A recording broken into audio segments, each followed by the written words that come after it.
এই যে বন্ধুরা তোমরা দেখতে পাচ্ছ, এই যে আমাদের বুনন ধান দেওয়া হয়েছে।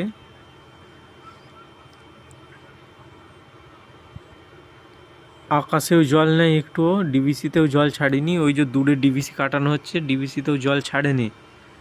তাই জন্য আমরা এবারে বুনন ধান চাষ করেছি।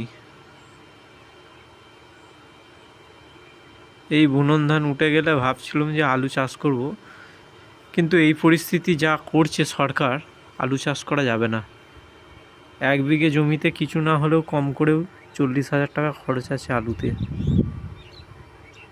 এই যে বন্ধুরা দেখছো, এই যে সারাদিন মাঠে খেটে করে, যদি আমরা মাস গেলে মাস পিছু 10,000 টাকা যদি না দেখতে পাই, তাহলে আমাদের এত কাজ করে লাভ কি? জমি ফেলে রেখে দেবো ভাবছি। শহরের লোক কি খাবে খাক। একমাত্র আমাদের এই যে মুখ্যমন্ত্রীর জন্য এই সর্বনাশ হচ্ছে আমাদের।